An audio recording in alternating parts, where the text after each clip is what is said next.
Ya, dari ayat 190 sampai ayat 200. Dari kanan pertengahan sampai kiri lagi ke tengah. Sudah?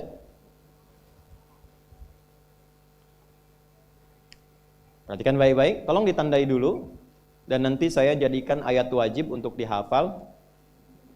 Ceknya bulan depan. Betul, password untuk ikut masuk. Sebulan panjang sekali. Sebulan harusnya 30 juz. Ini cuma berapa? 11 ayat. Betul. Harusnya 30 juz kan. Ini cuma 11 ayat. Pendek-pendek lagi. Ya. Nah, pelan-pelan. Sudah? Dari mulai inna fi khalqis samawati wal ardi, kemudian waqtilafil laili wan nahari, lalu la ayatil liulil albab. Sampai ayat 200, ya ayyuhalladzina amanu sabiru wasabiru warabitu wattaqullaha la'allakum tuflihun. Sudah? Baik. Ini ayatnya mahal sekali, kajiannya mahal, fokus, dan ini akan merubah hidup kita semua. Kalau setelah kita pahami, kita amalkan. Siap ya? Yuk kita mulai. Di sini ada rumus menjalani kehidupan untuk mengenal Allah, ma'rifatullah. Makanya tema kita kan cara mengenal Allah kan? Sudah? Di sini ada rumus ma'rifatullah, mengenal Allah. Sehingga dengan kenal Allah itu sebagai pencipta kita, kita tahu tentang esensi hidup kita. Kenapa kita diciptakan? Apa tujuannya berada di kehidupan di bumi ini? Mau kemana setelah kita hidup? Kita paham itu. Sehingga setelah itu kita bikin rencana. Ini paham esensi hidup. Setelah paham tentang esensi kehidupan kita, kita membuat visi dan rencana kehidupan. Visinya apa? Sudah? Yuk kita mulai. Inna fi khalqis samawati wal ardh. Sungguh aku tegaskan, kata Allah. Jadi terjemah yang enak tuh kalau ada ayat dibuka dengan kata inna. Inna itu kalau di gramatikal bahasa Arab itu kaidahnya begini. Harfun nasbin wa taukidin tansibul isma wa tarfa'ul khabara mabniyun 'ala al-fathi la mahalla lahu min al-i'rab.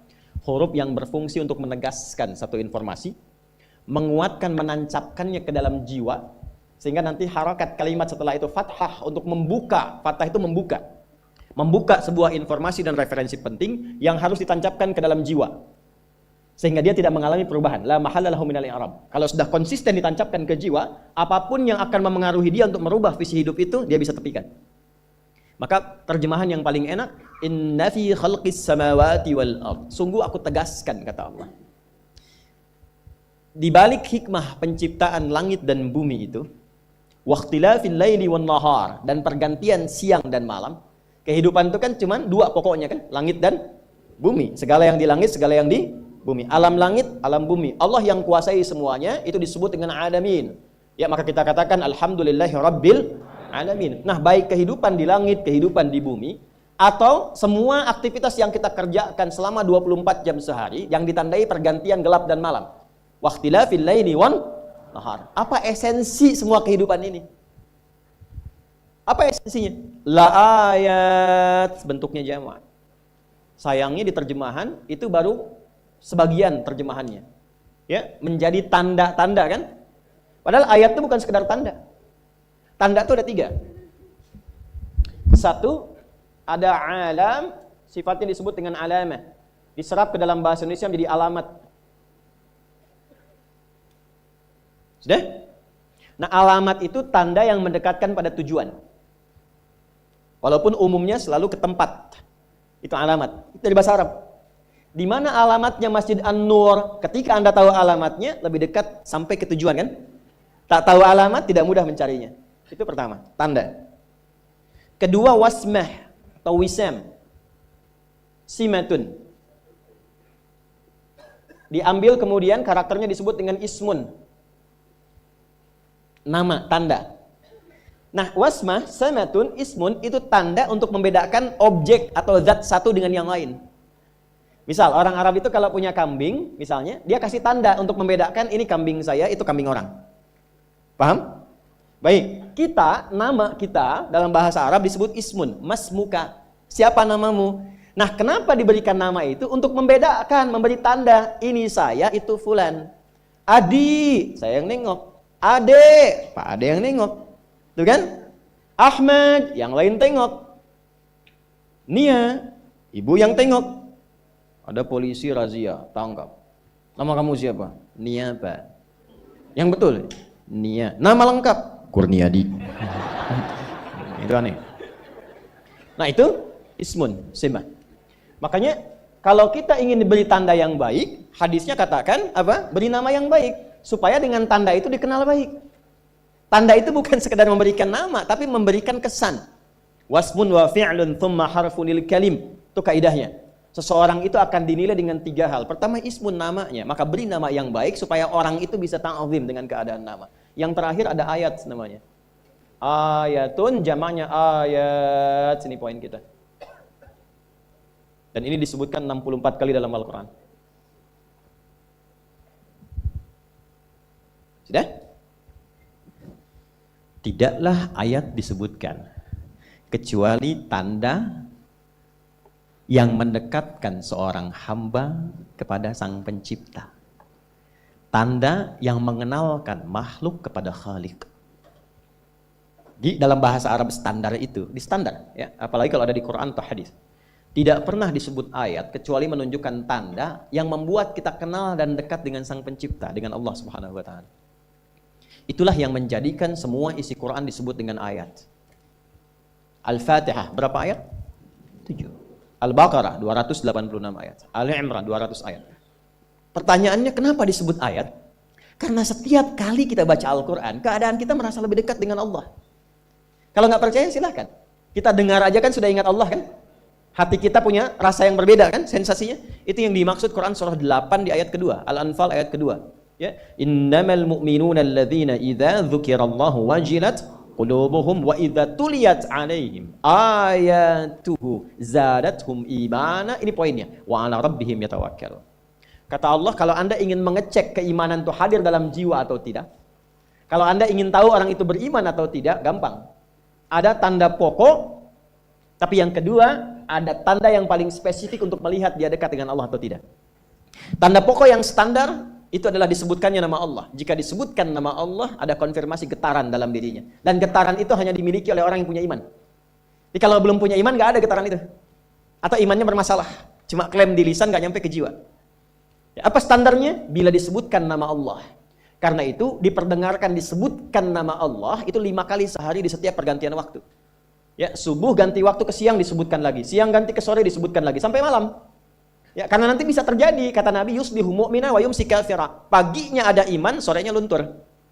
Maka diperdengarkan di telinga kita supaya kedengaran. Telinga bahasa Arabnya itu udhun, jamaknya adzan. Maka dalam adzan kalimat pertamanya disebutkan nama Allah. Allahu akbar, Allahu akbar. Kalau nggak percaya silahkan. Begitu mendengar nama itu disebutkan, bukankah ada konfirmasi getaran dalam jiwa kita? Minimal akan dikatakan sudah adzan, siap-siap. Nah, itu standar iman. Standar iman. Tadi subuh jam berapa ya? 4? 4, 42, 45. Oh, terjadi perbedaan pendapat. Ini menunjukkan Anda berasal dari daerah yang berbeda-beda ya. Baik. Ya, kita ambil yang inilah, genapkanlah 445 misalnya ya. 445. Ting, Allahu akbar, Allahu akbar. Anda yang lagi mimpi pun bangun, Allah udah adzan. Nah, itu konfirmasi iman. Nah, kalau sudah bangun Anda siap-siap sholat, itu iman standar namanya. Ya, jadi merespon saat adzan itu standar iman. Tapi kalau Anda jam 4 sudah bangun, itu istimewa. Belum dipanggil sudah siap-siap, ada begitu. Ini ada yang baru tadi subuh udah menyiapkan isya. Ada, dia udah lihat jadwalnya, isya saya mau di sini. Itu iman luar biasa itu. Itu luar biasa. Nah, ada yang titik lemah di bawah standar. Adzan 4.45, sudah 5.44 dia belum sadar tuh. Itu poin tuh. Nah, kalau Anda ingin lihat orang yang kenal Allah dan bertambah keimanannya, maka apa yang harus dicek? Teruskan ayatnya. Wa idza tuliyat 'alaihim ayatuhu. Pakai ayat. Zadatuhum imana. Dan jika disebutkan ayat-ayat Allah, tanda-tanda yang mengenalkan dan membuat dia dekat dengan Allah, bertambah tuh imannya. Di sini ada 64 di Quran. Makanya kalau kita ingin berusaha meningkatkan keimanan kita, kenal Allah lebih baik, keluarkan semua kata ayat dalam Quran. Imam Al-Bukhari mengeluarkan, disebutkan di topik kedua, Kitabul Iman, disandingkan dengan 57 hadis. Jadi kalau Anda ada pertanyaan, Ustadz gimana caranya menaikkan iman, menjaga supaya nggak turun, kuat dan nggak lemah-lemah. Keluarkan 57 hadis Sahih Al-Bukhari, di topik yang kedua, namanya Kitabul Iman. Wa idza tuliyat alaihim ayatuhu. Kalau dibacakan ayat-ayat Allah, zadatum imana, menguat imannya, dan ini poinnya. Wa ala rabbihim yatawakkalun. Dan terbangun hubungan yang kuat antara dirinya dengan Rabbnya, dengan Allah Subhanahu wa taala. Jelas? Nah, orang-orang yang mampu kenal Allah dan membangun hubungan yang kuat dengan Allah, itu diberi nama oleh Allah. Namanya adalah ulul albab. Kata ayat itulah di 190 surah Ali Imran ini dilekatkan dengan kalimat ulul albab. Inna fi khalqis samawati wal ardi wa ikhtilafil laili wan nahari la ayatil liulil. Bismillah. Gak apa, tenang aja, gak apa, duduk aja, ya, gak apa. Antum fokus ini aja, 190 ke 200. Bulan depan, antum orang pertama yang akan dites ya. Ya? Insya Allah. Sebelah saya.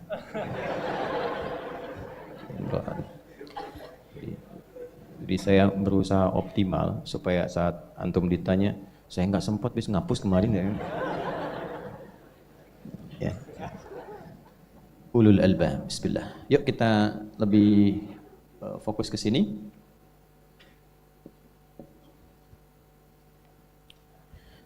Yang paham esensi hidup itu cuma ini. Yang kenal Allah tuh ini. Ya. Yang tahu kenapa diciptakan, bahkan bukan hanya dirinya, dia tahu kenapa langit diciptakan. Bedanya begini, ulul albab itu. Orang kan lihat langit itu menatap keindahannya kan kalau malam. Wah, luar biasa nih, ada rasi bintang membentuk begini-begini, mengarahkan kepada arah angin macam-macam. Ini enggak.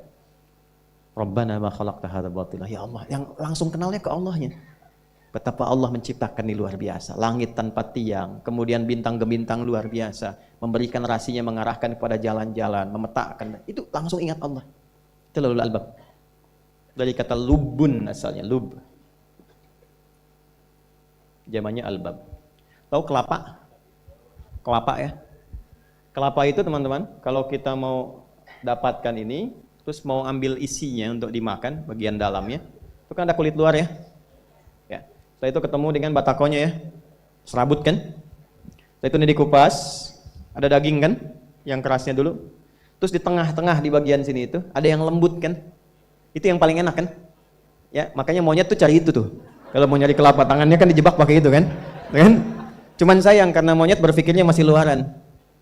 Makanya kalau esensi hidup itu orang tahu, substansinya yang ini. Dia paham yang harus dia kerjakan gini, dia akan pulang. Kalau kerja, dia paham apa yang harus didapatkan, bagaimana menggunakan itu, seperti apa menjalaninya. Itulah ulul albab. Dia lihat laut ingat Allah, lihat daratan ingat Allah, lihat kemudian ke langit ingat Allah, sehingga dia petakan, oh jalan hidup saya mesti begini. Itulah ulul albab. Tapi kalau cuma luaran, monyet juga bisa. Kita mesti bedakan kehidupan hewan dengan kehidupan manusia. Yuk, tarik ke sini. Bagaimana cara menjadi ulul albab yang kenal Allah? Teruskan ayat 191. Alladzina yadhkuruna Allaha qiyaman wa qu'udan wa 'ala junubihim. Satu, ada dua cara nanti untuk mengenal Allah dan untuk mendekat kepada Allah. Ada dua cara. Satu, ada yang disebut dengan zikir. Alladzina yadhkuruna Allaha qiyaman wa qu'udan wa 'ala. Ada orang yang selalu ingat Allah. Baik di semua aktivitasnya, baik berdiri, duduk, bahkan berbaring, ingat Allah. Tadi yang saya katakan, lihat langit, ingat Allah.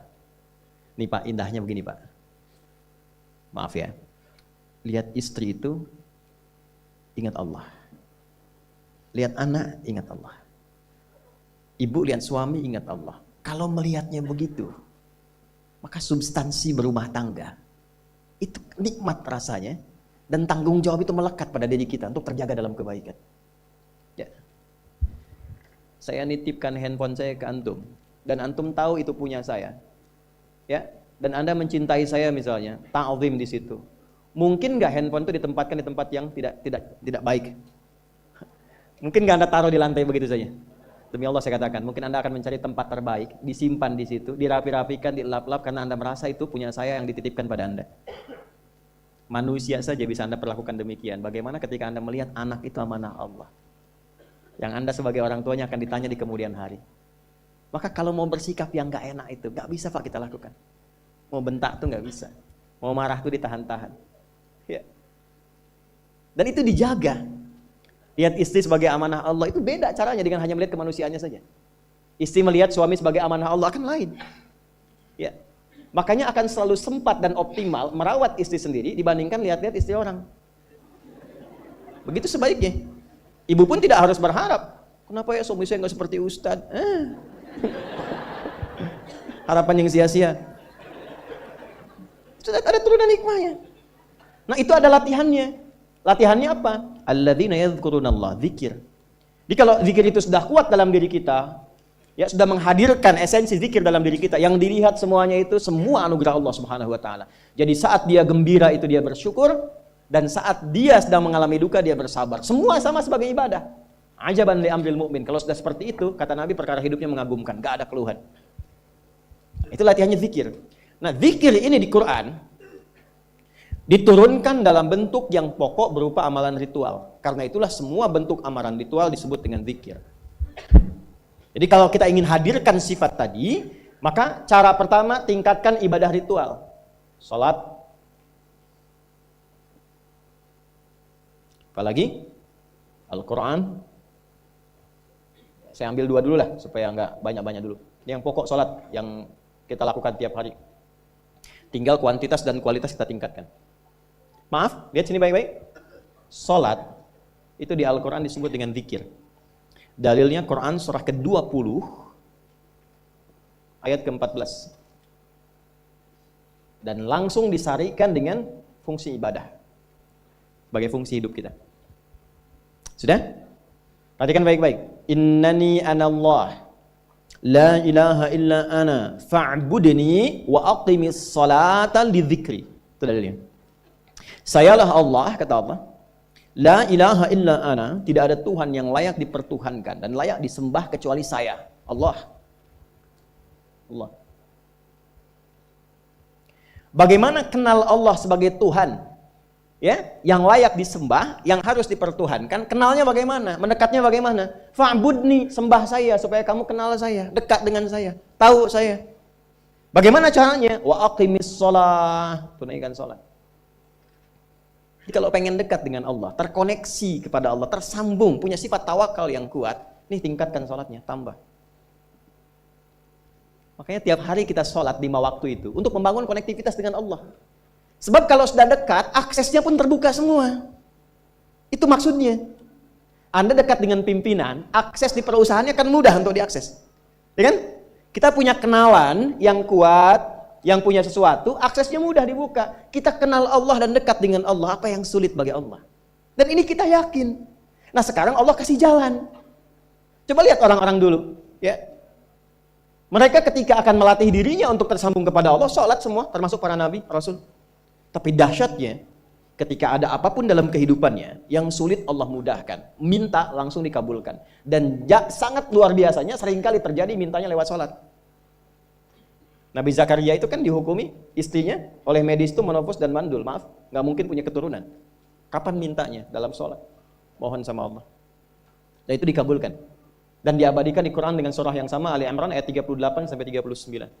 Hunalika da'a Zakaria rabbah, qala rabbi habli min ladunka dzurriyyatan thayyibah innaka sami'ud du'a. Ya Allah, mereka mengatakan aku nggak mungkin punya keturunan. Mereka mengatakan istriku punya keterbatasan. Maka aku memohon kepadamu yang tidak punya batas dalam pemberian. Engkau yang maha mendengar. Kalau kepada yang maha mendengar doa saya tidak dikabulkan, mohon tunjukkan kepadaku lewat sholat ini ya Allah, dengan cara apa lagi dan kepada siapa aku mesti memohon. Itu nggak nunggu lama, permohonan selesai turun jawaban ayat 39-nya. Fanadatul malaikatu wa huwa qa'imun yusalli fil mihrab. Turun malaikat mengabarkan engkau dapat kabar gembira akan punya anak, langsung namanya dikasih Allah Yahya. Annallaha yubasyiruka bi Yahya. Artinya hidup yang mustahil menurut manusia, lahir dari rahim seorang perempuan, maaf, yang divonis monofos dan mandul, bayi yang hidup, kata Allah nggak ada yang mustahil, lahir dan terjadi itu. Yahya, John, lahirlah. Kapan terjadinya? Saat sholat. Karena itu saat dipanggil sholat, itu isinya tuh kan doa semua. Silakan nggak cek, isinya doa semua. Dari mulai takbir, sujud sampai salam, isinya doa semua. Itu konektivitas kita dengan Allah, minta. Kapan itu bisa terkabul dengan cepat doanya? Kapan selesai urusan kita? Kalau koneksinya bagus. Makanya disebutnya zikir, yang terhubung, yang nyambung. Semakin kenal, semakin dekat, semakin mudah. Kadang belum minta, sudah diberi. Ada yang orang belum berucap, Allah sudah berikan. Sehingga ketika menghadapi masalah yang sama, ringan. Bukan gak punya masalah. Akan dihadapi, diringankan oleh Allah.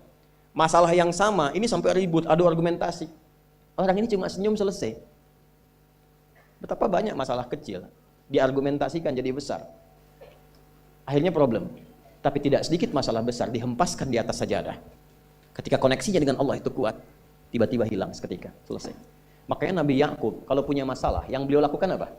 Dia bentangkan sajadahnya, dia sholat, dia mohon kepada Allah. Itu dilestarikan di Quran surah ke-12 Yusuf ayat ke-86. Aku tuh kalau sedang punya masalah apapun, ya aku bangun konektivitas dengan Allah. Innama ashku bathi wa khuzni ilallah. Saya curhatnya cuma sama Allah. Ini Pak, ini bagian pertama. Nah, jadi kalau ingin semakin kuat, sampai ada masalah diringankan, mau kerja dibukakan pintunya, itu ada jenisnya. Yang pokok ada 5 waktu, 17 rakaat, yang detil itu ada pada sunnahnya. Dan itu hebatnya dalam Islam. Dijelaskan caranya, disebutkan tujuannya, dan diterangkan hikmahnya. Contoh, kita sekarang jam berapa? Jam 9.20. Di waktu saat ini ada waktu sholat disebut dengan sholat duha. Duha itu dibagi 3. Ada awal duha, penguat zikir, pengganti seluruh bagian zikir di tubuh kita, yang disebut dengan syuruk. Itu kurang lebih jaraknya 1 jam setelah subuh. Jadi kalau tadi 4.45, ya 5.45 menjelang jam 6 itu masuk syuruk. Setelah itu masuk ke jam 8 sampai ke kurang jam 10 itu pertengahan duha. Pertengahan duha. Apa fungsinya? Di antaranya mempermudah rizki. Di antaranya. Bilangannya berapa? 2 sampai 4 rakaat bisa dikerjakan. Ya, dan harapannya apa? Bukan pada rizkinya. Ya, jadi jangan sampai motifnya cuma sekedar keduniawi, kurang tepat. Kenalkan kepada Allah, nanti biarkan janji yang disampaikan oleh lisan Rasulullah itu terjadi.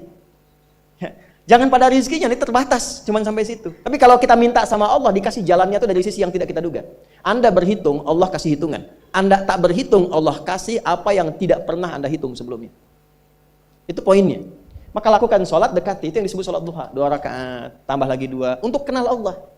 Kalau sudah merasakan dekat, sudah nyaman, sudah enak, muncullah kemudian kesan dalam hati. Terserah Allah mau kasih berapa. Yang penting sudah enak, sudah damai. Di titik itulah kemudian Allah limpahkan dari apa yang gak pernah kita duga sebelumnya. Tiba-tiba keluar, kok ada telepon, dapat proyek, dapat macam-macam. Tapi tujuan sholatnya bukan untuk proyeknya. Buat kenal Allah, ulul albab ini. Kalau cuma pengen lancar, baru serabutnya. Kalau cuma pengen lulus proyek, itu baru daging luarnya. Ulul albab itu kenal Allahnya, sehingga dia tahu akses intinya tuh itu. Itu poinnya. Dan gak mahal. Emang kalau sholat duha di An-Nur bayar Pak? Pakai biaya. Tuh, baiknya luar biasa. Sudah? Itu satu. Kalau mau lagi misalnya, ini yang paling dahsyat nih. Dibimbing kita sampai ke posisi terbaik di apapun itu. Jadi ayah terbaik, ibu terbaik. Ya, jadi karyawan strategis, di militer terbaik. Terbaik tuh gini, di tempat terbaik yang memuliakan tuh makom namanya. Makanya kuburan sering disebut makam kan? Ya kan? Maksudnya apa? Maksudnya Anda selama hidup berkaryalah yang baik, ibadah yang benar, sehingga Anda wafat pun terhormat.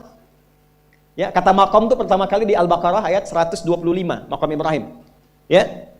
Ketika Allah sampaikan dalam Al-Quran, didapatkan di situ maqam Ibrahim, wa idh ja'alna al-baita mathabatan lin-nasi wa amna wattakhidhu min maqami Ibrahim. Makanya kalau kita tawaf, itu dari mulai Hajar Aswad, kan sampingnya dekat sekitar 5 meter ada maqam Ibrahim kan?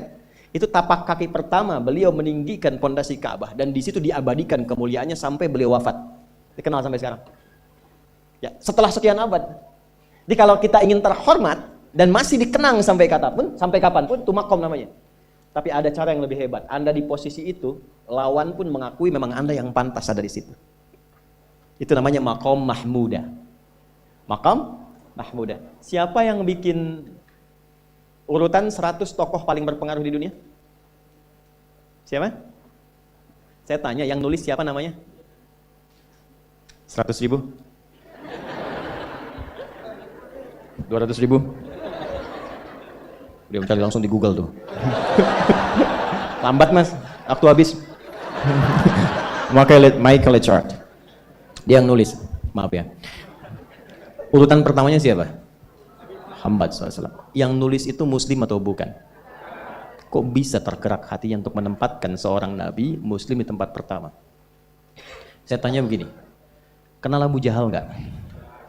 Ya Allah. Makin siang nih, nggak fokus nih. Saya kira cuma di Bengkali saja yang kenal Abu Jahal, sini kenal juga. Baik, Abu Jahal itu, apakah orang ini tidak kenal Nabi? Kenal. Orang ini tahu, kalau saya sebut orang ini berarti kurang bagus ya. Kalau saya sebut beliau berarti baik ya. Abu Bakar saya sebut beliau, Abu Jahal orang ini. Maksudnya Abu Jahal. Apakah orang ini tidak tahu kalau Nabi itu mulia? Nabi unggul, Nabi hebat kan? Jadi mengakui sebetulnya Nabi unggul. Dan gulat dengan Nabi itu dalam olahraga kalah. Dia tahu Nabi itu kuat. Ya, di dalam cinta juga tahu Nabi paling unggul. Abu Jahal melamar Sayyidah Khadijah ditolak, Nabi nggak lamar, Sayyidah Khadijah minta dilamarin. Ya, dari sejak itulah dia nggak mau tahu semua yang dari Nabi, pokoknya semua harus jelek. Walaupun dia tahu itu baik, nggak kenal, sampai nggak menanamkan pada dirinya nggak ingin kenal kebaikan Nabi, nggak ingin kenal pada sesuatu, itu jahlun namanya. Jadi kalau ada mbahnya yang paling bodoh yang nggak pengen tahu, itu Abu Jahal namanya. Maka sejak saat itu orang ini disebut dengan Abu Jahal. Tapi Abu Jahal pun itu meyakini kebenaran kekuatan Nabi, cuman karena iri saja. Gitu. Tapi dia nggak bisa nolak. Menilai seseorang di tempat terbaik yang kita nggak bisa nolak dan mengakui memang dia orang yang terbaik, itu namanya maqam mahmudah. Tahukah Anda? Jalan untuk mencapai maqam mahmudah itu nggak akan mungkin kita dapatkan kecuali mendekati yang punya semua maqam, yaitu Allah Subhanahu wa taala. Dan jalannya lewat sholat. Itu lewat sholat.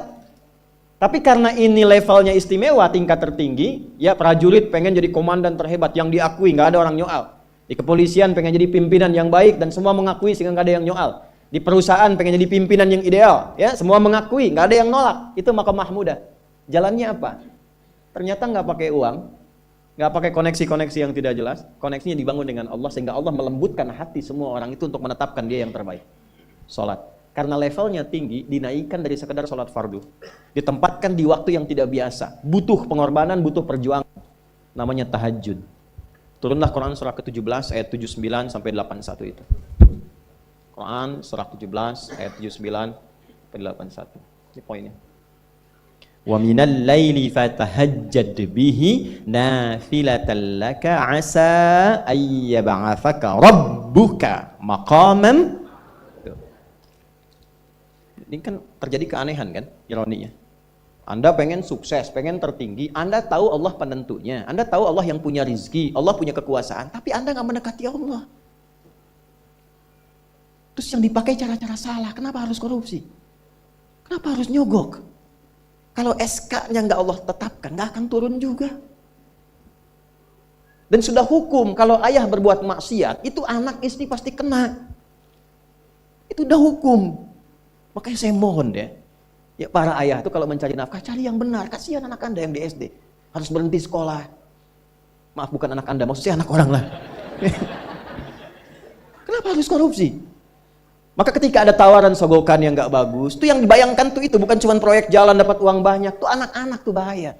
Ke sekolah disebut anak koruptor, sedih. Istri nggak sanggup keluar belanja. Itu pikirkan, itu sudah hukum. Sudah hukum. Anak juga begitu. Kalau mau berperilaku, ingat orang tua. Sebab ketika tidak baik, orang tua pasti kena. Anak di sekolah berantem, yang dipanggil siapa? Orang tuanya. Itu selalu terikat. Di rumah tangga itu selalu begitu. Karena nafas itu terikat. Semua saling mengikat. Babnya itu jelas. Nah, balik ke sini. Kalau ingin tingkat yang tertinggi, dekati pemiliknya Allah ini. Makanya tuh harus punya itu. Itu ringan kalau sudah punya itu tuh Allah. Saya punya Allah. Kita mau apa? Nggak takut hidup. Tapi ditodong pakai pedang. Siapa yang menyelamatkan Muhammad sekarang? Ringan, Nabi jawab, Allah. Jatuh pedang itu. Dibalik, kamu siapa yang menyelamatkan kamu? Bingung. Dan punya Allah itu luar biasa. Nah, ini yang harus tanamkan pada jiwa. Punya Allah sebagai Tuhan. Kalau sudah dekat, kenal, baik dengan itu, akses mudah semua. Dan yang paling indah itu apa? Menerima apa yang Allah tetapkan. Hari ini nggak dapat, alhamdulillah. Saya masih dikasih jalan. Alhamdulillah, besok belum dapat. Ada akumulasi, paham? Paham. Nah itu nggak mungkin bisa dapat rasa itu. Salah satunya, ikhtiarnya apa? Nih tahajud. Dan hebatnya kenapa sholatnya disebut tahajud? Tidak disebut sholat hajat. Ada hajat, ada tahajud, beda. Hajatun, hajada, hajadun, ada tahajjada ya tahajud, tahajud, beda. Tahajud, tunggu situ aja. Ini sengaja nggak saya hapus nih.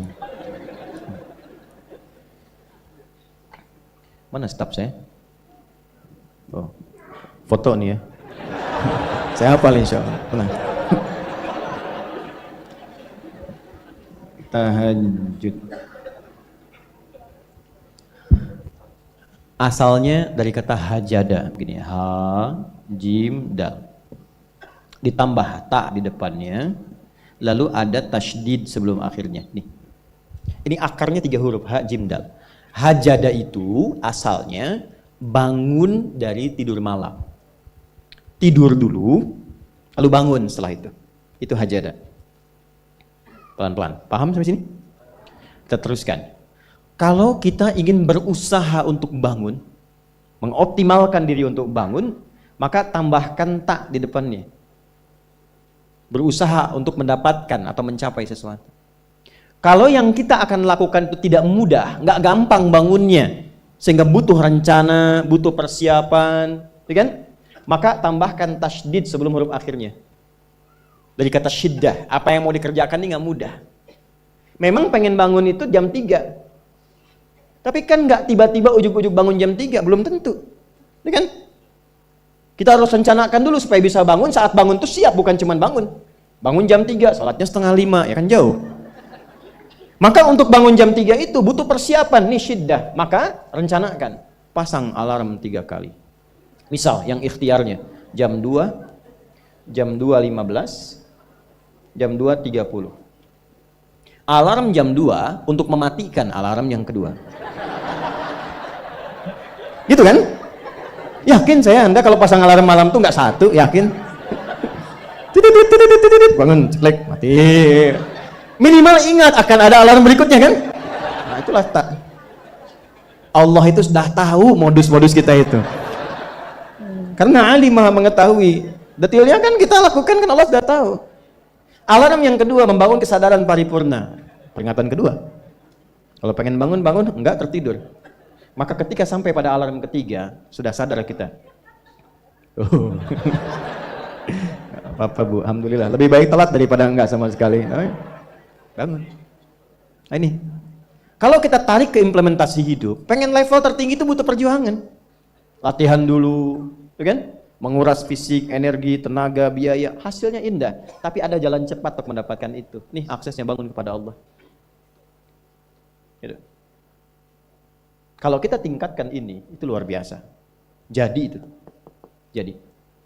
Nah, kalau ini terus ditingkatkan, terus tingkatkan, terus tingkatkan, nanti membangun value yang terasa. Ada nilai-nilai yang terasakan, kita merasa lebih dekat dengan Allah. Yang biasanya tadi dipanggil azan baru ingat sekarang, baru selesai subuh udah ingat isya.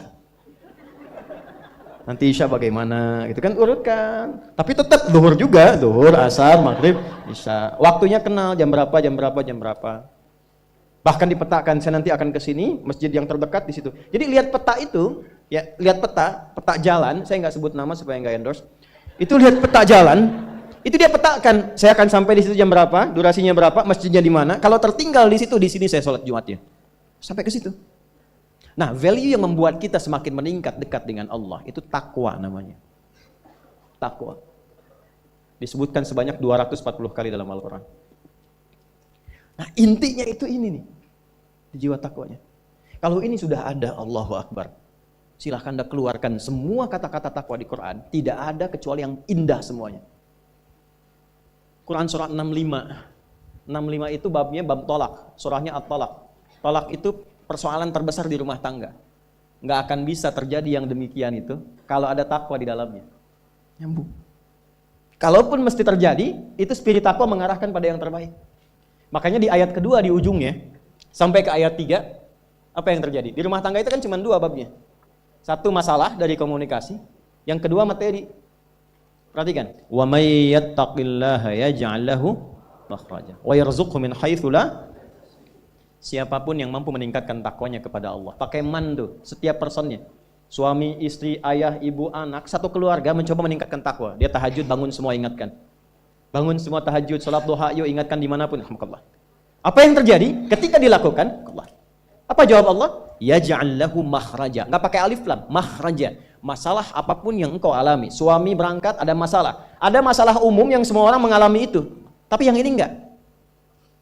Kena macet, ada macet, dia mau berangkat, tiba-tiba diarahkan, jangan lewat situ Pak, macet, Bapak kesini aja. Ya. Pak ikut kami saja Pak, tiba-tiba patwal datang, ayo ikut. Ya, itu bisa terjadi. Wa yarzuqhu min haitsu la yahtasib, bahkan rezekinya pun itu datang dari sisi yang enggak diduga. Enggak nyangka ya, emang enggak disangka-sangka datangnya. Ya, habis sholat, tiba-tiba telepon masuk, belum selesai proyek ini ada permintaan itu. Beda istidraj dengan takwa itu lain. Kalau istidraj itu bertambah tapi lupa Allah. Hati-hati. Proyek nambah, sholat lupa. Hati-hati. Hati-hati ya. Pekerjaan menambah, omset nambah, tapi nggak pernah bisa ngaji. Nggak pernah mampu sholat. Hati-hati itu. Dan paling bahaya kalau itu nambah terus sehingga membuat lupa semua ibadah. Itu istidraj namanya. Istidraj. Ancamannya akhirat tuh, hati-hati. Segera ingat, segera ingat. Tapi kalau semakin nambah, semakin ingat Allah, itu anugerah. Karena Allah telah menilai hamba ini paham menjalani kehidupan, sehingga dia ngerti. Makanya Utsman, Abdurrahman bin Auf, setelah masuk Islam, hartanya makin nambah. Karena kenapa? Karena telah dinilai layak mengelola harta, paham cara mengelolanya. Dapat segini, alokasikan ke sini. Dapat segini, alokasikan ke sini. Pak, di mana logikanya? Ada 600 truk hasil usaha. Bapak punya 600 perusahaan. Satu perusahaannya itu bergerak di bidang misalnya logam mulia. Ya, ada emas, ada berlian, ada macam-macam dan sebagainya. Satu kali Anda berhasil mendapatkan kurang lebih 600 truk logam mulia di dalamnya. Mau datang kemudian ke tempat Anda di jalan. Tiba-tiba apa yang terjadi? Ada komen tetangga kepada Anda. Misal, komennya nggak langsung, cuma ke teman tetangga Anda dengar. Waduh, Pak Asep hisabnya luar biasa kayaknya. Hisabnya, bukan berliannya. Hisabnya luar biasa, terus nyampe di telinga Anda. Kira-kira ketika mendengar itu respon Anda apa? 100.000? Bingung kan?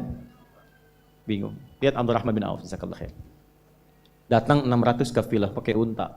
Isinya semua emas, berlian, perak, macam-macam. Heboh Madinah, bum bum bum bum bum bum bum. Tiba-tiba Sayyidah Aisyah komen radhiyallahu taala anha. Beliau kan yang terdekat dengan Nabi, satu istri Nabi SAW. Jadi kalau sudah ring satu Nabi, ada yang komen, kita tuh cuma 3 sikapnya.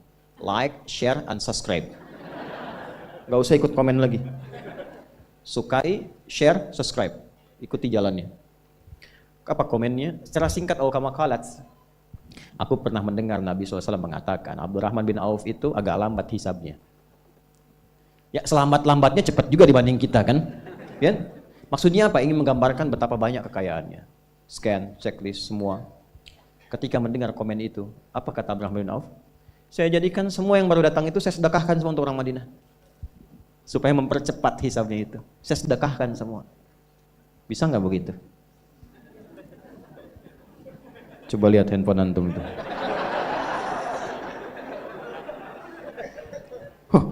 Hisabnya luar biasa nih. Buat anak yatim ya. Kasih.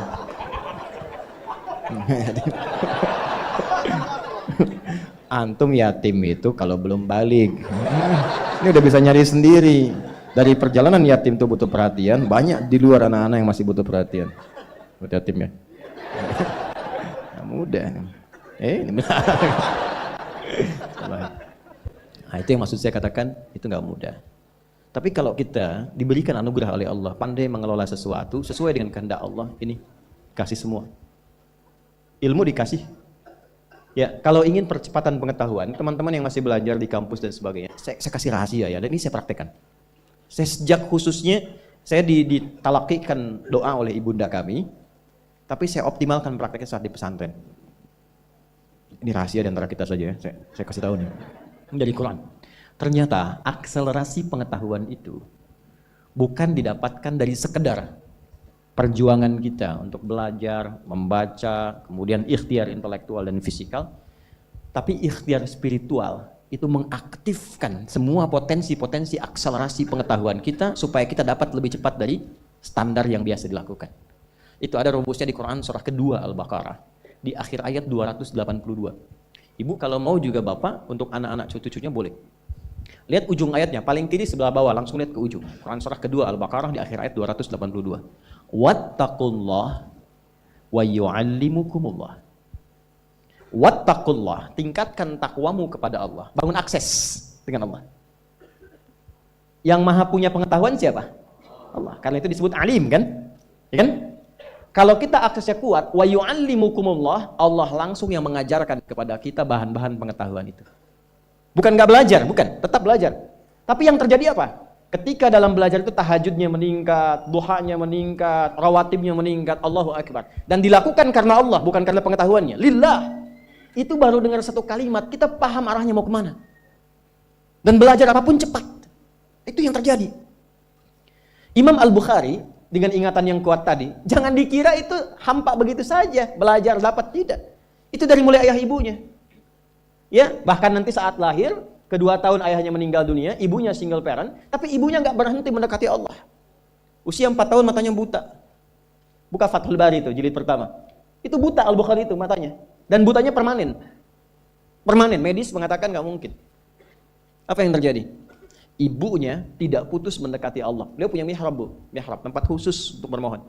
Walaupun sehamparan sejadah. Itu Allahu Akbar. Ini kisah nyata. Salatnya, doanya, sujudnya. Dan Allah ganti penglihatan yang tak tampak di fisik itu dengan tajamnya mata hatinya. Al-Bukhari punya keunggulan. Dari amaliyah ibundanya asalnya, mengalir kepada anaknya, itu kalau diperdengarkan apapun seketika langsung ingat dan sulit lupa. Al-Bukhari. Langsung ingat. Dan tidak cukup sampai di situ. Begitu berangkat kemudian ke Kutab, tempat belajar Quran pertama, usia masih kecil, belum balik, sekitar 4-5 tahun. Dituntun oleh asisten rumah tangganya, itu sampai ke tempat belajar, yang lain senior, beliau masih kecil sendiri. Gurunya membacakan surat Kahf, syekhnya.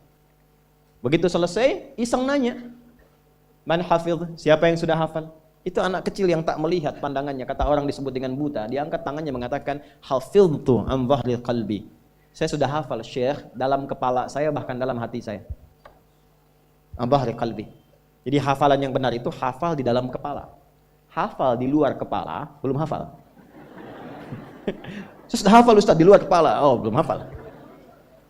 Hafidhtu an dhahri qalbi. Di tes maju, ta'al ya bunai datang. Begitu maju ke depan, maaf, bukan sekedar hafal, tajwidnya, mahrajnya, sifat hurufnya sama persis dengan syekhnya. Maka syekhnya berkata, minal an aw kama qala tadrusul hadis. Nah, mulai sekarang engkau belajar hadis ya. Karena Quran itu Allah jamin langsung mudah dihafal, gampang sekali. Ya, Quran surah 54 ayat 17, 22, 32, 40. 4 kali Allah sebutkan, walaqad yassarnal Qur'ana lidzikri fahal mim. Aku telah jadikan Quran mudah dihafal. Adakah di antara Anda tertantang untuk menghafalkannya? Gampang, tapi hadis gak ada. Itu saking senangnya pulang ke rumah. Digandeng oleh asistennya, yang langsung dipanggil ibunya. Umi. Ya, datang. Kata. Tadi saya dipanggil Syekh. Saya diminta begini, saya sampaikan. Oh, Syekh mengatakan begini, Umi. Kamu sekarang belajar hadis ya? Umi, mulai hari ini saya pengen belajar hadis. Ibunya tersentuh dalam jiwanya, tapi melihat seakan ada keterbatasan di anaknya. Beliau katakan, "Au kama qalat ya bunayya, iktafi bil Qur'an tsumma al hadis." Au kama qalat. Nah, Quran dulu ya, setelah selesai baru hadis. Maksudnya supaya enggak banyak beban. Tapi anaknya pun hormat pada ibu, tapi yakin dengan perkataan gurunya. Ta'zimnya. La ya ummi, Quran oke, tapi hadis pun saya akan pelajari. Uridul hadis. Maka dia meraba jalan ke tempatnya, ke kamarnya. Ibunya melihat itu, harunya muncul. Nah, ini poinnya. Dia dekati Allah, masuk ke mihrabnya. Alladzina yadhkuruna Allaha qiyaman wa qu'udan wa 'ala junubihim. Dia masuk ke mihrabnya, ibunya salat. Dalam salat itu ditumpahkan dalam sujudnya mohon kepada Allah. Untuk dibuka kembali pandangan Al-Bukhari. Nama asli Al-Bukhari itu namanya Muhammad. Bapaknya Ismail, kakeknya Ibrahim. Kakek buyutnya Al-Mughirah, yang buyutnya Al-Bardizbah. Tinggal di kecamatan Ju'fah, Kabupaten Bukhara, Provinsi Khorasan, negaranya Uzbekistan sekarang. Karena dari Bukhara disebut Al-Bukhari. Nah, yang ingin saya katakan, nama aslinya Muhammad bin Ismail bin Ibrahim. Kalau diberi nama dengan nama orang soleh atau nama nabi, itu artinya tafaul. Tafaul itu mengharap kemuliaan, karomah, kebaikan yang melekat pada nama itu supaya bisa diteladani. Maka ibunya ketika khusyuk berdoa, selesai sholat masih doa, capek ketiduran. Dalam tidurnya itulah bermimpi dengan Nabi Ibrahim. Ini kisah nyata. Anda bisa lacak di Fathul Bari di jilid yang pertama. Kata Nabi Ibrahim disampaikan, anak Anda dapat kabar gembira akan melihat kembali. Itu Al-Bukhari saat ibunya sedang bermohon dalam sholat berdoa, ya al-basir ya alladhi ala kulli syai'in qadir a'id ba'ith basirat ibni, ya Allah yang maha menatap dengan tajam, mohon ya Allah dengan segala kuasamu kembalikan penglihatan anakku. Al-Bukhari sedang mengulang surat Qaf tadi. Sehingga tibalah di ayat 21 dengan sampai ke 22-nya. Laqad kunta fi ghaflatin min hadza fakashafna 'anka ghita'aka fabasaruka al-yawma hadid. Ini ayat tentang situasi akhirat tapi percikannya diberikan pada Al-Bukhari dalam konteks kebaikan. Laqad kunta fi ghaflatin min hadza. Dulu kamu enggak bisa melihat. Ada penghalang. Fakashafna 'anka ghita'aka, maka hari ini kami ungkap, kami singkap semua penghalangnya. Wa basaruka al-yawma hadid, maka pandanganmu sekarang akan menatap dengan tajam. Begitu sampai di ayat itu kaget, lompat, bisa lihat lagi. Ini nyata. Nyata. Begitu bisa lihat kaget, langsung keluar, kencang, lari, didapati kamar ibunya, langsung disampaikan, Ummi laqad ra'aitu, ibu saya bisa lihat lagi sekarang. Ibunya kaget bangun, belum percaya mengatakan, rubbama ra'aita bil qalbik, mungkin Anda melihat dengan hatimu. La bal bi'aini. Enggak, ini mata saya bisa lihat. Ibu aja begini, ibu pakai ini, sekian benda kita begini. Haru berpelukan keduanya, disitulah meniti untuk belajar hadis sampai menuliskan Sahih Al-Bukhari dalam kurun waktu 16 tahun. Dimulai di Mekah di Masjidil Haram, diakhiri di Masjid Nabawi sebagai hujah bertemu Rasulullah. Al-Bukhari itu udah punya visi, pengen ketemu Nabi bawa sesuatu. Sehingga punya kebanggaan, ya Rasulullah, dari kecil saya berusaha belajar hadis Anda, saya kumpulkan itu untuk bawa bekal berjumpa dengan Anda. Antum apa yang dibawa? Ya ahli dunia. Terus kerja, terus. Ayo, terus kerja. Kumpulkan tuh harta tuh. Banyakin pakaian tuh. Mewahin tuh rumah, terus. Ya enggak apa-apa. Tapi apa yang mau dibawa saat pulang? Ketemu Nabi itu modalnya apa? Orang tuh udah bawa amalan, yang bawa sholawat. Ya. Ada yang bawa sunnah, walaupun cuma sunnah makan. Tapi dia siapkan untuk kebanggaan ketemu Rasulullah. Kita apa yang mau kita siapkan? Nah, minimal rubah visi hidup itu. Kenal Allah dulu. Kenali Allah. Maka mulai dengan pendekatan zikir. Salat tuh optimal. Jangan langsung tinggikan tahajud, duha, tidak. Yang 5 waktu perbaiki dulu. Minimal nggak telat dulu. Saya heran kadang-kadang kok bisa orang meninggalkan Jumat untuk sekedar dapat dunia, yang itu udah diatur. Bahkan nggak Jumatan cuma untuk jaga toko.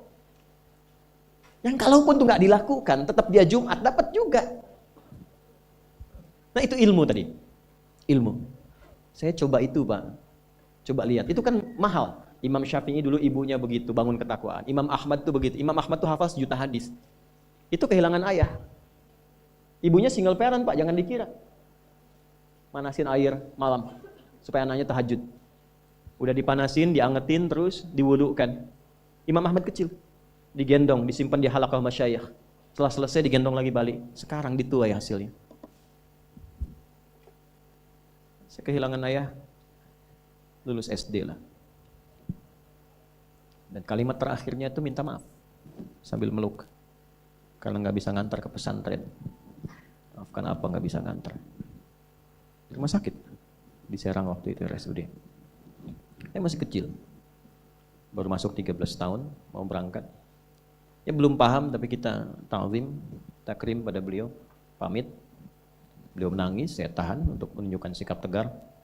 Belum paham ketika dokter mengatakan kepada ibu kami, ya paling 2 pekan. Saya nggak paham. 2 pekan selesai, saya dipanggil pesantren itu. Saya masih ingat nama, suara, suasananya. Pokoknya ke depan, bertemu kakak nomor 1. Saya tanya bagaimana ya? Beliau diam. Oh, saya husnudzon. Sampai di Bandung, paman kami, masih ada beliau. Semoga Allah sayangi dan rahmati, menyampaikan kalimat yang masih terukir di hati saya sampai sekarang. Mungkin adik nanti, kakak saya adik. Mungkin nggak bisa lihat karena sudah dikuburkan. Oh, saya baru paham, ayah saya meninggal. Sudah kami naik bis pulang. Sampai di Pandeglang itu sudah ba'da maghrib menjelang isya. Saya nyampe rumah, saya lihat ibu saya, dan itu sepanjang jalan saya tahan untuk tidak mengalirkan air mata. Tahan aja.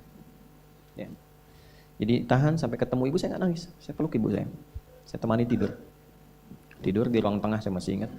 Kemudian mimpi melihat ayah pakai kemeja biru, terus senyum, dadah, oh sudah selesai. Tapi setelah itu besoknya kita temukan mushaf tuh, saya mau bicara Quran. Saya mengharap satu hal yang nggak mungkin saya bisa lakukan lagi dalam dunia yang hidup. Artinya saat kita punya sesuatu untuk memberi atau mungkin cuma mijitin atau apa, sosoknya sudah nggak ada. Maka saya hanya bisa menggantungkan harapan kebaikan kepada yang Maha menguasai segala hal. Maka diikhtiarkan lewat Quran. Masuk, saya lihat semua ruangan itu, ruangan kisahnya, candanya, harunya, macam-macamnya. Saya temukan mushaf saja. Saya bawa mushaf warna biru, Hasbi As-Siddiqi waktu itu, luar covernya. Menghadap ke kiblat, cuma minta, ya Allah, mohon jadikan setiap huruf yang saya baca dari Quran ini atau saya hafalkan menjadi cahaya untuk ayah saya di alam kuburnya, menjadi pahala yang mengalir untuk kedua orang tua saya. Itu saya baca, baru saya menangis. Yang sebelumnya saya tahan, saya tumpahkan. Itu lillah tuh, untuk Quran. Bagaimana caranya saya pengen mencintai Quran, dekat dengan Quran, lillah untuk itu. Itu yang saya baca, selesai baca Quran itu nggak keluar, nggak hilang. Dari situ kemudian Quran itu sampai posisinya, sampai ini. Saya nggak pernah menghafal Quran, pengen tahu, oh ini posisinya di sini hanya untuk menunjukkan hafal ini. Tidak, nggak ada tuh. Datang, sudah hadir, sudah ada. Lalu saya tirakati thariqah maksudnya, lewat syar'i itu, untuk mendekati Allah terus, lewat sholat. Pulang ke pesantren, tingkatkan sholat. Nggak tinggal, pokoknya rawatib nggak tinggal, tahajud bangun malam. Jam 4 tuh biasanya kayu itu sudah dibunyikan, pembina masuk, teng setengah jam sebelum subuh, sudah pada bangun semua. Saya jam 2 bangun, mandi semua, siap-siap sholat. Nggak tahu apa yang terjadi. Terjadi perubahan sejak saat itu. Dari mulai suasana, keadaan, ketenangan, kedamaian, kenyamanan, dan semua aspek yang nggak pernah saya alami dan nggak saya duga sebelumnya. Bapak Ibu, kalau saya sholat nih, yang lain hari Selasa khususnya, Selasa itu waktu daging, paling enak makanan di pesantren. Hari Selasa. Yang lain biasanya telurnya kalau dadar dibagi 4, tipis-tipis, kasih kecap, kasih kerupuk pagi. Hari Selasa istimewa karena daging, walaupun biasa. Tapi saya tetap konsisten mencoba ini. Sholat dulu, kalau belum selesai sholat sunnah, belum menikmati, nggak keluar. Yang lain begitu salam, selesai, kultum, langsung rame. Berangkat ke rumah makan. Santri, oh dunia santri itu menyenangkan. Pesantren itu luar biasa lah kesannya. Saya bertahan sholat. Begitu nengok, sudah selesai, tenang zikir. Tinggal berapa orang berangkat, kita bawa mangkok, bawa piring ke rumah makan. Alhamdulillah sepi. Alhamdulillah sepi. Habis Pak. Tapi kisahnya to be continue kan, belum selesai. Cep Adi katanya, aduh, kayak sekedapnya antosan, emak candakeun. Cep Adi, tunggu sebentar, nanti emak bawakan katanya. Emak dapur, itu dibawa piring saya berangkat ke dapur, dapatnya 2. Gitu. Saya dekati yang punya, dan selalu terjadi begitu. Allah lembutkan hati orang-orang itu, datang. Problem muncul, ujian olahraga. Waktu diuji, ayah meninggal, saya nggak ikut. Yang lain 8 itu paling tinggi, saya dapat 6. Nama gurunya karena baik, Pak Gumbira namanya. Senang terus orangnya. Enggak, itu saya betul-betul namanya. Saya dipanggil terpisah. Itu baiknya luar biasa. Nah, Bapak minta maaf. Ini terpaksa karena Anda nggak ikut ujian, Bapak kasih 6. Yang lain itu 8, 7, 6. Saya bilang nggak apa-apa Pak, saya juga minta maaf. Saya nggak bisa ikut ujian karena ayah saya meninggal kemarin. Meninggal. Bapak turut berduka cita. Demi duka cita Bapak naikkan 6 jadi 8.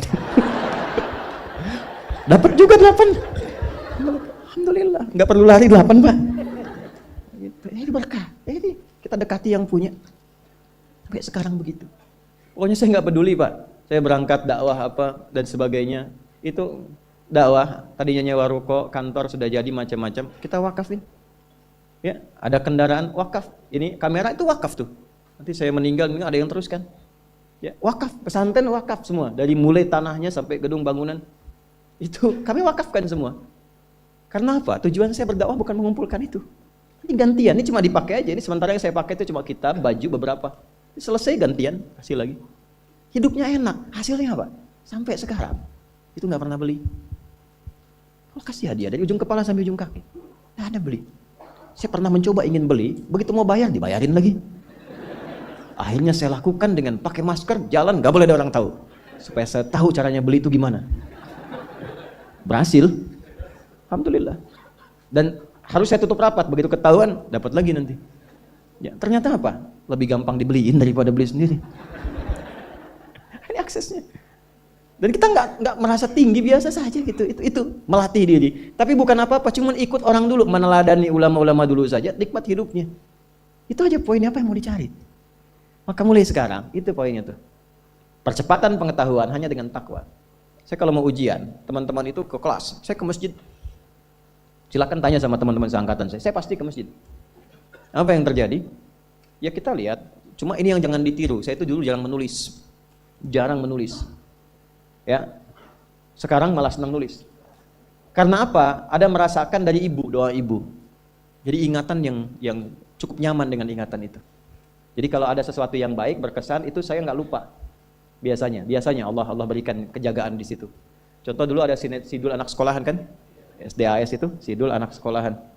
Opletnya nomor berapa tuh platnya? Nggak tahu. 1053. Mobilnya Sarah 2687 ALT. Si Roy yang botak itu 2007 tuh plat mobilnya. Saya tahu itu muncul. Saya paham di beberapa itu. Pak Harto waktu berhenti jadi presiden tahun 98 kan, itu kan pindah dari mobil RI1 ke mobil lain kan, yang sipil. Berapa nomor platnya? 2044 AE. Itu saya ingat itu karena beliau kan kalau berkunjung selalu ke anak-anak SD apa motivasi 25 tahun kita akan begini akan begitu. Ternyata saya baru tahu kekinian bahwa itu ada visi emas untuk Indonesia di tahun sekian. Setahun sebelum sekarang ditetapkan 2045 sudah bikin, makanya dari pelita dan seterusnya. Setiap pemimpin pasti ada keunggulan, kebaikan-kebaikan bisa diteladani. Nah, saya mengandalkan ingatan, jarang nulis. Akhirnya apa? Kalau ke masjid, ujian, teman-teman baca, saya yakin pasti bakal kencang, maka saya ikut tiduran di sampingnya. Ya dulu begitu. Jadi begitu dia selesai, nanti bangunkan saya ya, alhamdulillah saya hafal tuh. Awal sampai akhir. Nah, tapi poinnya begini, ini yang paling indah itu, saya nggak cukupkan sampai di situ, malamnya tetap saya mesti sholat, tahajudnya jaga. Itu kalau saya tahajud, terus ketiduran, tidur, selalu bermimpi ngerjain soal. Sampai selesai. Besoknya persis sama dengan yang dilihat tadi malam. Hampir tiap ujian. Tapi saya nggak pernah lihat wajah antum tuh, tetap antum berlaku bulan depan.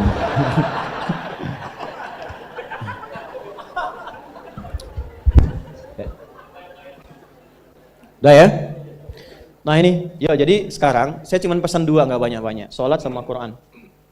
Para orang tua sehari, sehalaman aja nggak apa-apa, nggak usah banyak-banyak, satu halaman atau berapa ayat, yang penting ngaji. Yang penting ngaji, nanti lihat berkahnya. Dan jangan cukupkan pada yang 5 ya. Ya ini bukan hukumnya wajib, bukan. Yang wajib tetap 5 waktu. Kalau bisa naikkan, walaupun mungkin 2 rakaat malamnya, witir 1 rakaat, atau duha ambil salah satu, rawatib misalnya. Itu konsistenkan, istiqomah di situ. Nanti lihat apa yang terjadi. Demi Allah saya katakan, kalau mau coba tuh gini ya, hari ini Anda baca 1 halaman Quran, sholat tambah, besok naikkan 2 halaman. Nanti lihat keberkahan hari ini dengan besok, pasti terjadi perbedaan. Setiap Anda baca lebih banyak, akan terjadi perubahan kehidupan di hari itu. Gak percaya silahkan, karena yang jamin langsung pencipta kita. Begitu kita dekati Quran, kehidupan akan berbeda. Begitu konsisten sholat, akses dibuka. Nah kalau ini sudah dilakukan dengan baik, muncullah jalan yang kedua. Jalan inilah yang diberikan tandanya lewat surat An-Naba. Ini baru kita nyambung ke An-Naba setelah 2 jam.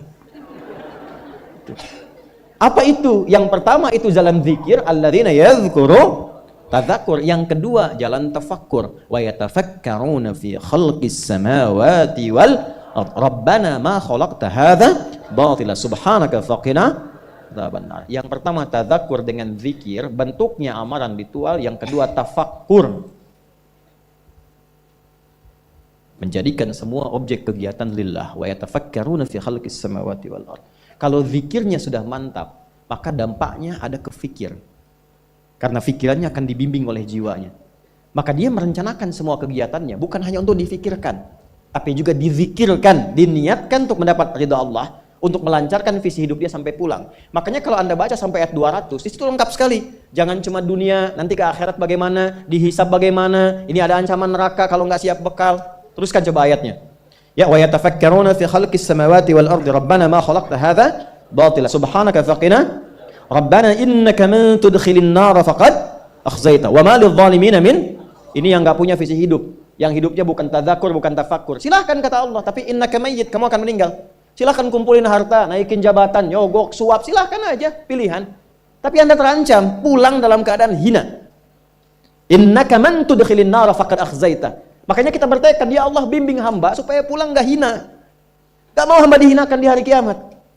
Sekarang kita salah, yang lihat 1-2 orang atau bisa disembunyikan. Di hari kiamat diungkap, semuka langit dan bumi tahu siapa Anda. Saya ini masih banyak aibnya, cuma Allah tutup. Tapi di akhirat tuh semua kalau nggak kita tutupi sekarang dengan Allah, dibuka. Maka selesaikan semuanya. Setelah itu apa? Rabbana innana sami'na munadiyan yunadil imani an aminu bi rabbikum fa'amanna. Itu kezikir. Ya Allah, kami sadar selama ini kami berusaha, bekerja, beraktivitas, belajar, ada yang salah arah nih. Kami cukupkan untuk dunia saja, padahal kami sadar setelah dunia ini masuk ke alam kubur, setelah alam kubur dah hisab. Cuma 2 akhirnya, surga atau neraka. Saya sadar ya Allah, saya akan rubah visi hidup saya mulai hari ini. Saya siapkan aktivitas kehidupan saya bukan cuma untuk dunia, tapi visinya sampai akhirat. Di mana Allah ridha. Pekerjaannya tetap. Anda tetap di kantor juga, yang di militer-militer, di kepolisian-polisian, yang kerja-kerja, yang bertani-bertani. Cuma visi hidupnya apa? Sudah sampai akhirat. Gimana caranya kerja tidak menyakiti orang, tidak menipu, tidak menyogok, sholat masih terjaga, baca Quran masih bisa dilakukan. Toh meninggal juga. Kalau Allah berikan, saya tata. Dapat harta, belajar fikih harta. Belajar. Sehingga tahu mengelolanya. Oh ini untuk keluarga, Quran surah 4 ayat 34. Oh ini yang zakat, Quran surah 9 ayat ke-60. Ini yang infak, Quran surah kedua ayat 215. Ini yang umum, Quran surah kedua ayat 261. Keluar semua. Sehingga saat mendapatkan harta itu sudah paham kemana ditempatkan. Saat hisab ditanya, dari mana didapatkan, kemana kamu keluarkan? Jawabnya ringan, ya Allah engkau yang maha mengetahui. Aku dapatkan dengan seperti ini, aku keluarkan sesuai dengan perintahmu. Dibuka filenya, tampakkan, CCTV dibuka, keluar, benar. Checklist, ping, udah, cepat masuk surga. Ya Allah engkau maha tahu, dari mana aku dapatkan, kemana aku keluarkan? Buka filenya, keluar, pepeong, salah. Neraka. Hidup coba begitu. An aminu bi rabbikum, selama di dunia diseru fa amanna. Kita sadar ada yang salah. Rabbana faghfir lana dzunubana wa kaffir 'anna sayyi'atina wa tawaffana ma'al abrar. Rabbana wa atina ma wa'adtana 'ala rusulika wa la tukhzina yaumal innaka la tukhliful. Sampai sini aja itu udah visi hidup. Ya Allah, kemarin banyak yang salah, saya mau tata lagi. Ibu merawat anak karena cinta anak atau karena Allah? Masa? Coba lihat anaknya, yang perempuan pakai jilbab tidak, sekolahnya di mana, sholatnya bagaimana, Qurannya bagaimana. Supaya ringan hisabnya Bu, saat pulang. Pak juga ya. Ini koreksi, setelah itu ingat, baru kita punya harapan. Ingin sekomplek di surga dengan para rasulmu ya Allah. Tuh. Ya. Tadi kan, rusulika wala tukhzina yaumal qiyamah. Kami pengen sekomplek seperti yang kau janjikan. Maka diturunkanlah caranya. Di situ ada Quran surah keempat ayat 69. Ya kan? Wa may yuti'illaha wa rasul fa ulaika ma'al ladzina an'ama Allahu 'alaihim minan nabiyyina was-siddiqina wasyuhada'i was-shalihin wa hasuna ulaika rafiqa. Siapa yang pengen sekomplek dengan semua nabi yang pernah bertugas di bumi, maka taati Allah dan Rasulnya. Jadi 3 golongan selain nabi. Siddiqun, orang yang membenarkan tuntunan kemudian dia kerjakan. Syuhada, orang yang berjuang hidupnya untuk menaati Allah lalu wafat. Shalihin, jadi orang soleh, yang penting jaga konsisten dalam kebaikan. Nah kalau itu sudah dapat, kemanapun Anda beraktivitas ingat Allah. Itu yang dimaksud alam naj'alil arda mihada wal jibala wa khalaqnakum wa ja'alna naumakum wa ja'alna al-laila wa ja'alna an-nahara wa banayna fawqakum sab'an. Perhatikan baik-baik, itu runtut semua. Jadi Anda yang kembali riset, lihat gunung, yang di geologi, yang ditambang, yang apa, ingat Allah. Sehingga nggak mungkin nambang sembarangan. Ya kan? Kemudian apalagi yang bekerja siang malam, siangnya bekerja, ingat Allah. Rebahan berbaring, wa ja'alna laila libasa, ingat Allah. Lihat pasangan, wa khalaqnakum azwaja, lihat istri titipan Allah, lihat suami titipan Allah. Maka bikin pikiran, direnungkan sampai hari kiamat. Makanya nanti sampai ayat 40 itu suasana hisab. Ya, semua sampai ke ujung. Sampai ke ujung. Sampai ayat 40 suasana akhirat. Enggak ada yang bicara, la yatakallamuna illa man adzina lahu rahmanu wa qala. Sampai di ujung, sampai hisab. Nah, kalau ingin bikin visi hidup sampai kiamat, jangan cuma dunia, siapkan sampai pulang. Itulah intisari surat An-Naba itu. Ya, sampai ke ujungnya. Jadi pada intinya adalah lakukan yang bermanfaat, ubah cara hidup kita, Setelah itu dekati Allah dengan tadzakkur, terapkan dalam tafakkur di semua bagian aspek kehidupan kita. Jadi apapun Anda, nggak dicegah. Mau jadi pilot silahkan, jadi insinyur silahkan, ya. Mau jadi menteri, jadi pejabat, di militer, di polisi silahkan. Value takwanya kita keluarkan. Yang penting takwanya. Alhamdulillah, kita telah bersama-sama mendengarkan ceramah yang penuh dengan hikmah dan pencerahan dari Ustadz Adi Hidayat. Dalam ceramah kali ini, beliau mengingatkan kita tentang pentingnya mengenal Allah dengan lebih dalam, memahami esensi hidup yang telah Allah tentukan untuk kita, dan menjadikan setiap langkah dalam hidup ini sebagai bagian dari perjalanan menuju ridhonya. Ustadz Adi Hidayat mengajarkan kita bahwa setiap ayat dalam Al-Quran adalah tanda ayat yang menghubungkan kita dengan Allah. Tanda-tanda ini bukan hanya ada di sekitar kita, tetapi juga dalam setiap aktivitas kita sehari-hari. Oleh karena itu, untuk benar-benar dekat dengan Allah, kita harus menjalani hidup ini dengan penuh kesadaran dan berusaha terus-menerus memperbaiki kualitas ibadah kita. Salat, zikir, dan tawakal adalah kunci utama yang akan membawa kita semakin dekat dengannya. Beliau juga mengingatkan kita untuk tidak hanya fokus pada dunia semata, tetapi juga menyiapkan visi hidup yang lebih besar, yaitu kehidupan setelah mati. Kita diajak untuk menjalani hidup dengan niat yang ikhlas, menjadikan setiap amal kita sebagai ibadah yang membawa manfaat baik di dunia maupun di akhirat. Dengan meningkatkan kualitas iman dan takwa, kita akan merasakan kedamaian yang sesungguhnya dalam hidup. Seperti yang disampaikan Ustadz, ketika kita semakin mengenal Allah dan bertambah dekat dengannya, segala urusan hidup kita akan dimudahkan. Rezeki akan datang dari jalan yang tak terduga, dan masalah yang semula terasa besar akan terasa ringan karena kita memiliki koneksi yang kuat dengan Sang Pencipta. Mudah-mudahan ceramah ini memberikan pencerahan dan motivasi bagi kita semua untuk terus memperbaiki diri, meningkatkan kualitas ibadah, dan menjalani hidup dengan penuh kesadaran akan tujuan akhir kita, yaitu meraih kebahagiaan di dunia dan akhirat.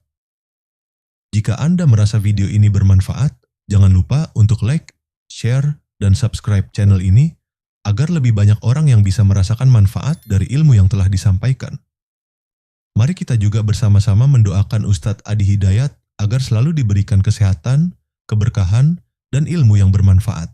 Selain itu, jangan lupa untuk mendoakan saudara-saudari kita di Palestina, semoga mereka diberikan kekuatan, perlindungan, dan kemenangan dari Allah. Tulis doa dan harapan Anda di kolom komentar. Mari kita saling menguatkan dan mendoakan satu sama lain agar kita semua diberikan keberkahan dan perlindungannya. Terima kasih sudah menonton video ini sampai akhir. Semoga hidup kita selalu dipenuhi dengan berkah, rahmat, dan petunjuk Allah. Mari kita terus berusaha untuk memperbaiki diri, berbagi kebaikan, dan berharap agar hidup kita selalu berada dalam bimbingannya. Wassalamualaikum warahmatullahi wabarakatuh.